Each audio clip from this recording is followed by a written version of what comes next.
Saya ada menambahkan beberapa catatan terkait dengan bagaimana Kementerian Hak Asasi Manusia ini bisa melaksanakan tugas dan fungsinya sesuai dengan apa yang diamanahkan oleh Bapak Presiden Prabowo Subianto. Bahwa kementerian baru ini aset yang sangat mahal bagi bangsa ini untuk memastikan eksistensi bangsa ini tetap ada. Yang pertama terkait dengan catatan kita rapat kerja yang lalu, Pak Menteri. Saya masih ingat betul waktu rapat kerja dengan Kakak Menteri bahwa ada kendala terkait dengan program pemberian kompensasi dan pemulihan korban pelanggaran HAM berat masa lalu terkait dengan data. Saat itu Kakak Pigai, kalau saya tidak salah ingat, curhat bahwa datanya itu karena ini kementeriannya sudah dipisah menjadi 3 kementerian plus 1 Menko. Proses datanya itu sekarang di Kementerian Koordinasi H2IP, Kementerian Hukum, HAM, Imigrasi dan Permasyarakatan.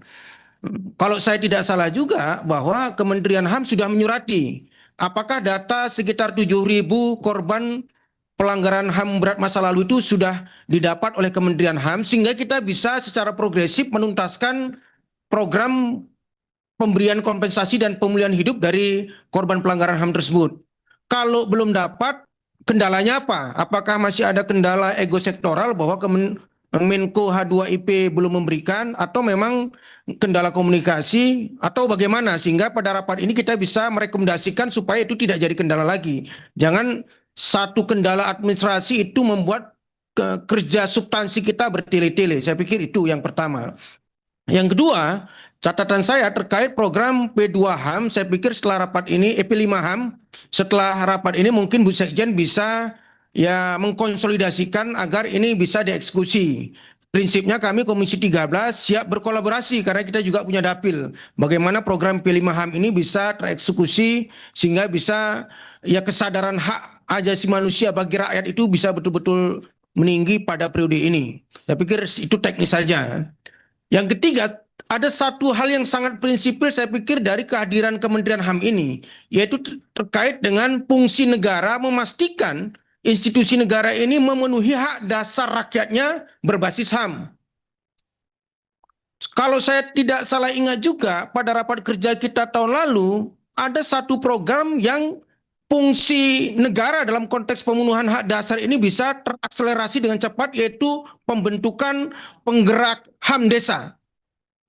Ini bagaimana kelanjutannya? Karena apa? Saya pikir beberapa kali kan kita lihat misalnya di media sosial, banyak sekali berita peristiwa itu yang menunjukkan bahwa rakyat itu belum terpenuhi hak dasarnya.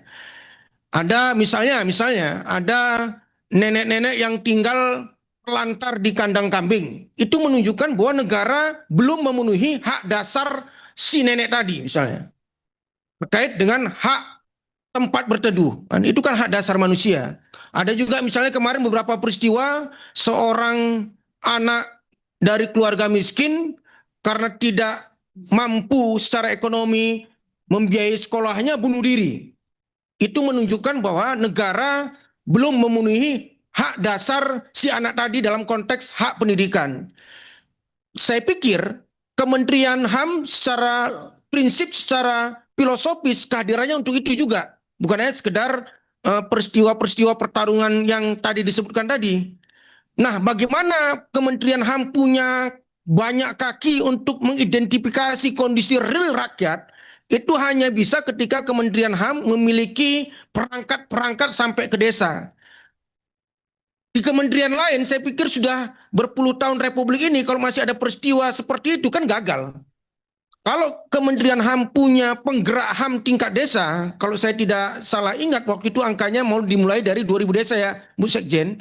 Saya yakin dan percaya inilah yang akan menjadi mata, telinga, dan juru bicara Kementerian HAM secara lebih tinggi lagi juru bicara negara supaya tidak ada lagi rakyat yang terbengkalai nasibnya, hak dasarnya tidak terpenuhi sehingga bisa dilaporkan ke Kementerian HAM untuk dipenuhi. Bukan mesti Kementerian HAM menyiapkan anggarannya, tidak. Misalnya dia tidak punya rumah, Kementerian HAM bisa berkolaborasi dengan Kementerian Perumahan Rakyat. Misalnya ada satu anak yang sangat miskin tapi cerdas, punya cita-cita tinggi, orang tuanya tidak mampu secara ekonomi. Kementerian HAM bisa berkolaborasi dengan Kementerian Pendidikan Dasar Menengah atau Kementerian Pendidikan Tinggi. Atau misalnya ada satu keluarga yang tidak punya basis ekonomi yang kuat, tidak punya kemampuan berobat ketika sakit, Kementerian HAM dengan perangkat penggerak HAM desanya tadi bisa berkolaborasi melaporkannya ke Kementerian Kesehatan supaya bisa dapat BPJS gratis. Saya pikir, apakah itu masuk dalam anggaran yang diblokir? Kalau itu masuk dalam anggaran yang diblokir, kalau memang itu perlu penguatan dari Komisi 13 untuk membuka blokir itu dalam konteks pemenuhan hak dasar rakyat, kita siap, Kakak Pigai. Itu yang saya pikir catatan ketiga, kan? Bahwa kita harus pastikan kementerian ini berkolaborasi dengan Komisi 13 memastikan hak dasar rakyat itu terpenuhi. Tidak ada lagi, sudah berpuluh-puluh tahun Republik ini merdeka, masih ada rakyat yang menjerit, terlantar, terbengkalai, tidak ada yang peduli. Dan yang terakhir, ini kementerian yang saya pikir harus didukung jiwa raga.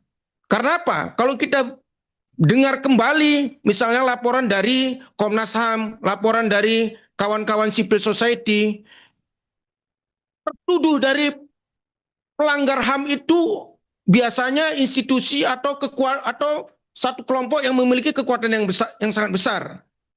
Tuduh pertama biasanya oknum aparatur negara, tertuduh kedua adalah bahkan penegak hukum, tertuduh ketiga adalah korporasi. Tapi saya optimis bahwa kementerian ini dipimpin oleh Kakak Natalius Pigai, ini tidak ada gentarnya. Saya baca rekam jejak Pak Menteri itu rasa takutnya sudah tidak ada. Tapi kita perlu berkolaborasi supaya laporan-laporan dari peristiwa-peristiwa pelanggaran HAM yang tertuduhnya tadi adalah oknum aparatur penegak hukum, korporasi itu bisa kita kalahkan secara bersama-sama. Tapi Kakak Menteri, saya teringat apa yang disampaikan oleh Wakil Ketua DPR Bapak Sukmidasko Ahmad bahwa sudah harus ada konsolidasi civil society untuk memastikan persatuan civil society memenangkan rakyat Indonesia. Saya pikir Kementerian HAM bisa menjadi leading sektor seperti itu. Kan menterinya aktivis, saya juga mendengar bahwa staf sus tenaga ahlinya itu banyak pendekar-pendekar aktivis. Saya pikir ini dikonsolidasikan sehingga pada satu titik ketika negara ini dalam bahaya, dalam ancaman dari kekuatan-kekuatan yang tidak ingin civil society ini menjadi tegak kembali, saya pikir Kementerian HAM bisa mengkonsolidasikan itu. Supaya kenapa misalnya oknum penegak hukum misalnya TNI Polri bisa sesuka hati melanggar HAM? Karena tidak ada yang ditakuti. Bagi mereka Republik ini punya mereka sendiri kan, nggak ada itu. Melawan aktivis kecilnya itu. Bisa disiram pakai air keras, bisa diintimidasi dan sebagainya. Kehadiran Kementerian HAM memastikan bahwa siapapun yang ingin melakukan pelanggaran HAM itu harus berpikir 1000 kali karena ada Kakak Pigai di situ. Dan itu hanya bisa kalau konsolidasi civil society bisa terbentuk. Saya pikir catatan dari kami dari rapat kerja ini, lebih kurang mohon maaf bila topik walidayah. Assalamualaikum warahmatullahi wabarakatuh.